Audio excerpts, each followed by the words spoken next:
Hello students, welcome you all. Here we are starting of class 8, 25th chapter of civics role of the parliament. In previous chapter we will learn about democracy, how the parliament and political parties begin elections process and all that. Now we were starting role of the parliament. Here are some diagrams and some graph of this Indian parliament. First of all, student, Indian Parliament were divided in three parts: Presidential, Lok Sabha, and Rajya Sabha. What is presidential part? President of India, the first citizen of the country.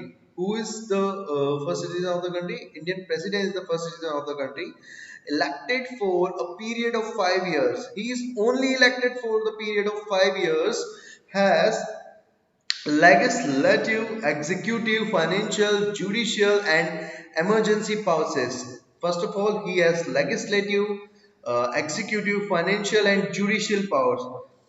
And in emergency situations, as you can see that in previous past dates, in India and all over in world, obviously there was a lockdown. So the that process, that thing is passed by Indian president. हाँ? तो वो एक emergency का time period था, ठीक है। तो ये सारी पावर्स किसके पास होती हैं? प्रेसिडेंट के पास होती हैं। Lok Sabha, lower house, and Rajya Sabha, Lok Sabha. Speaker, the presiding officer of the Lok Sabha.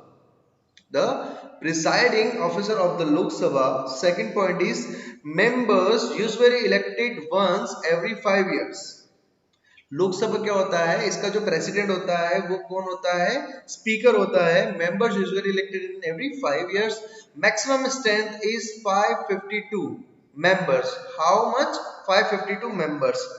Now next is Rajya Sabha, the upper house. What is Rajya Sabha? Vice President of India, the presiding officer of the Rajya Sabha, is the head of this upper house. Members are elected, nominated or election के through यहाँ से nomination से जो people होते हैं, जो लोग होते हैं, वो चुन के आते हैं। आपने 7th क्लास में इलेक्शन का पूरा प्रोसेस समझ ही लिया होगा आई गेस, और आपको बहुत अच्छे से आता होगा, इसलिए मैं इस बार रिपीट नहीं करने वाला हूँ, है ना। और आप चाहें तो चैनल पे जाके 7th क्लास का चैप्टर देख सकते हैं। अगर आपको इलेक्शन से रिलेटेड डेमोक्रेसी इन एक्शन वाला चैप्टर है तो आप उससे रिलेटेड वीडियोस देख सकते हैं, आपके डाउट्स क्लियर हो जाएंगे। अब और राज्यसभा की मैक्सिमम स्ट्रेंथ होती है ज्यादा से ज्यादा 250। Okay, now we will move on to the chapter, and here we started it.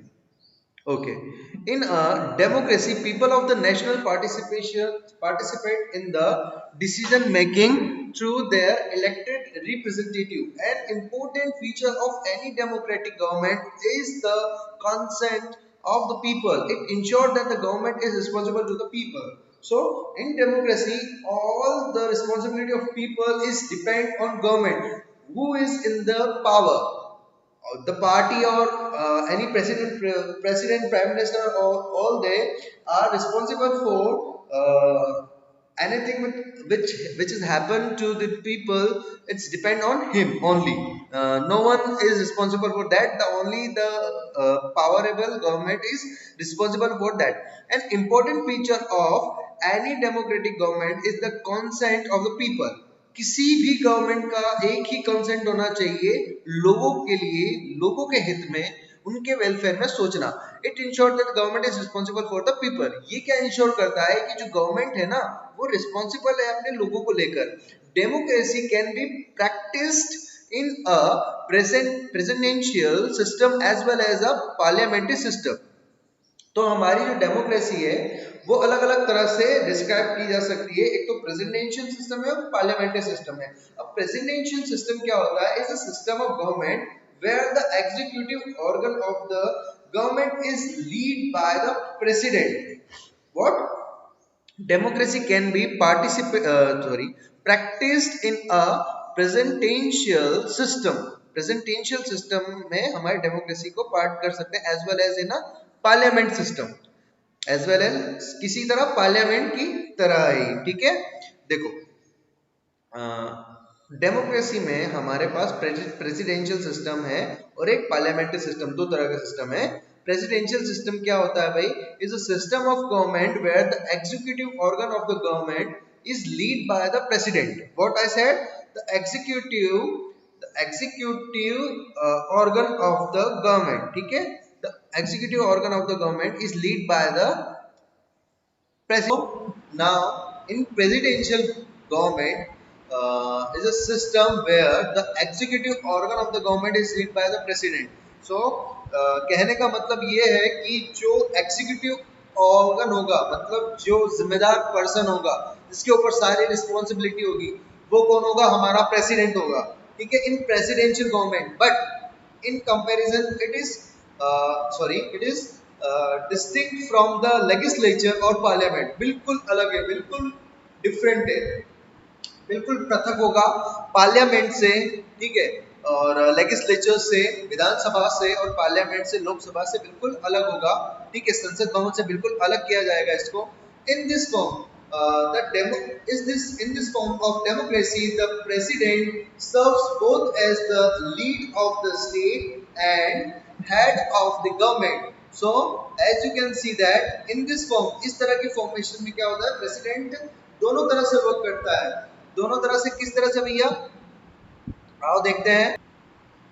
हाँ, as a head of the state, है ना, head of the state and head of the government, दोनों तरह से वर्क करता है। Moreover, he she is the supreme law making authority and is not responsible to parliament. तो क्या supreme law making authority होती है और वो रिस्पॉन्सिबल नहीं होता है पार्लियामेंट में कोई भी डिसीजन लेने के लिए, मगर वो सुप्रीम लॉ मेकिंग अथॉरिटी जरूर होती है, होता है प्रेसिडेंशियल सिस्टम के अंदर। Now we will move on to parliamentary system.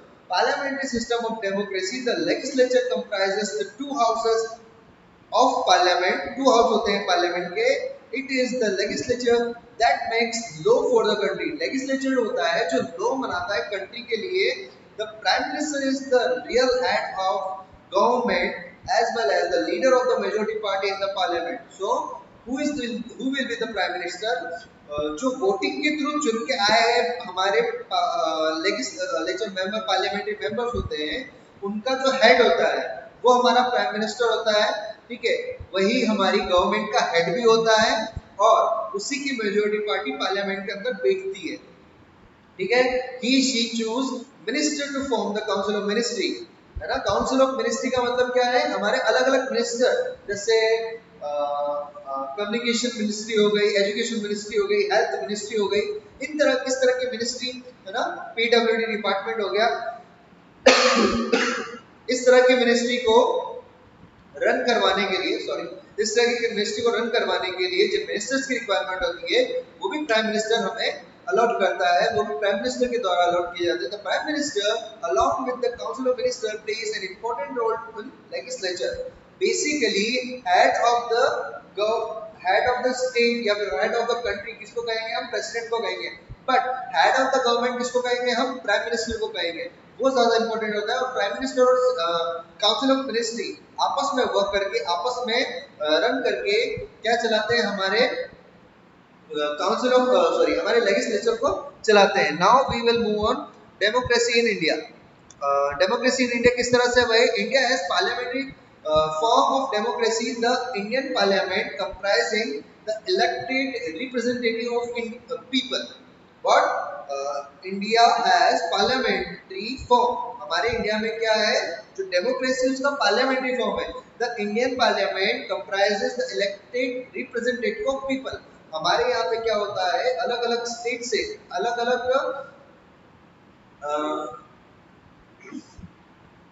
अलग अलग कॉन्स्टिट्यूटिव एरिया से, अलग अलग सेक्शन से लोग अपने अपने रिप्रेजेंटेटिव को भेजते हैं, उनके रिप्रेजेंटेटिव हमारे सामने आते हैं, ठीक है। और वो इलेक्शन के थ्रू चुने जाते हैं लोगों के जरिए, और फिर जो लोग चुने गए हैं वो लॉ बनाते हैं, नियम और कानून बनाते हैं पूरी कंट्री के लिए। प्राइम मिनिस्टर है, These council of ministry are answerable to the legislature. जो प्राइम मिनिस्टर होते हैं और उनकी काउंसिल ऑफ मिनिस्ट्री होती है वो आंसरेबल होती है लेजिस्लेचर के लिए।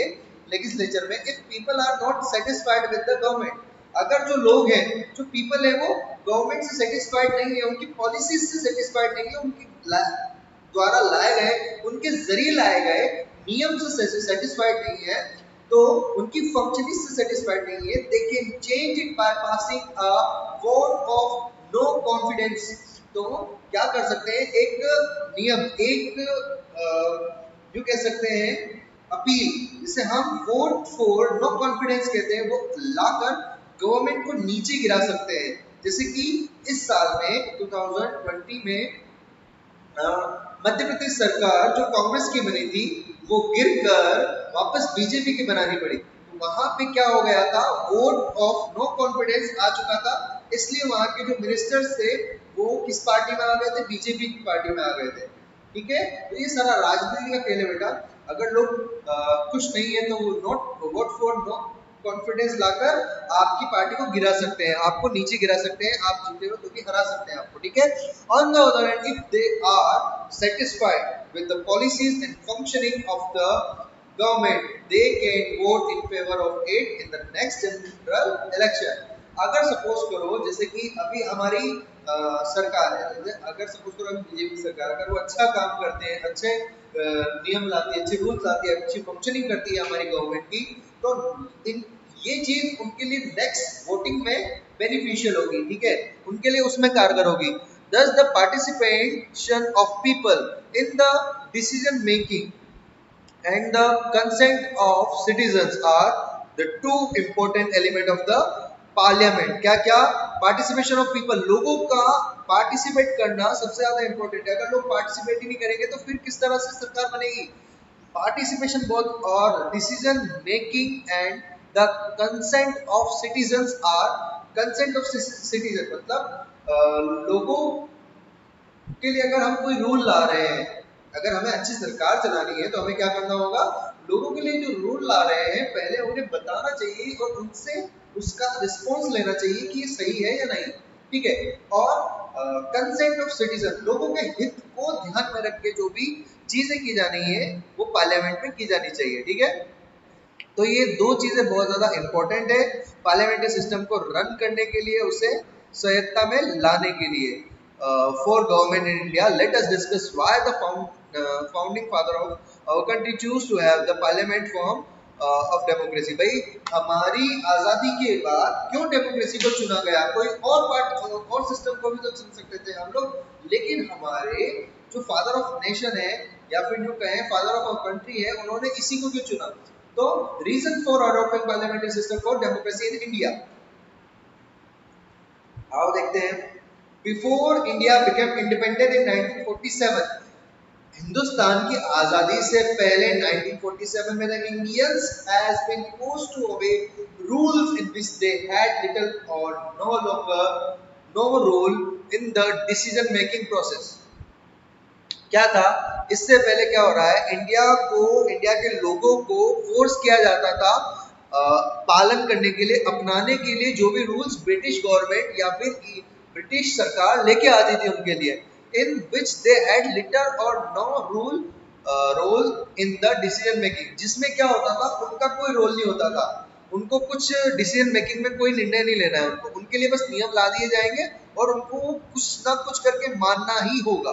ठीक है, अगर नहीं मानते तो फिर वो as a conduct of court में या फिर अवेलना में माना जाता है। फिर यूं मान लिया जाता है कि आपने रूल ब्रेक किया है, तो रूल ब्रेक करने की वजह से क्या हो रहा है, फिर वो आपको हानिकारक, आपके लिए गलत इफेक्ट डालेगा, मतलब, है ना।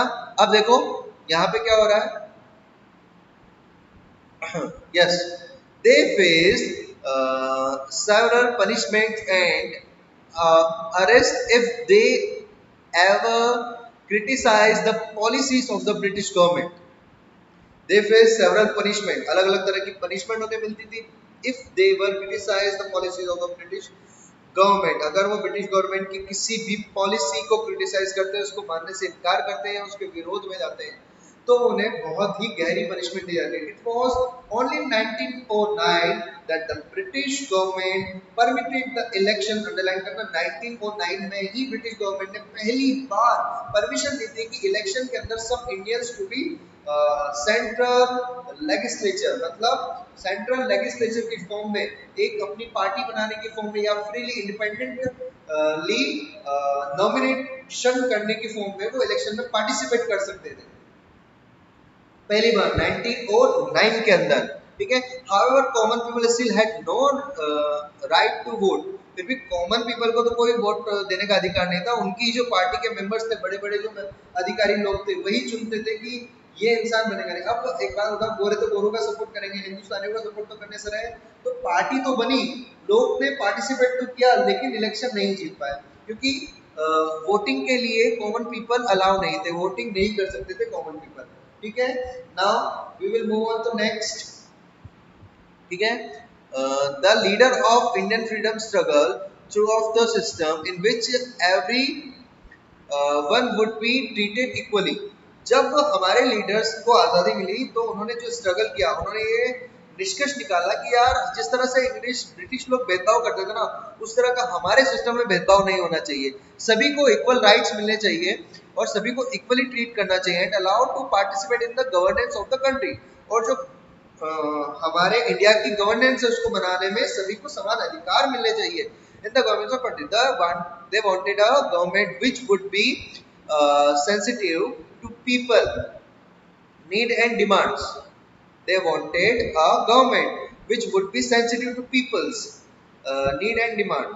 क्या भाई, लोगों की नीड और डिमांड के लिए सेंसिटिव होती है ना। Also a vast country like India needed a system of government that recognized its diversity, और एक और ऐसा सिस्टम चाहिए था जो हमारी डाइवर्सिटी को बहुत अच्छे से समझ सके।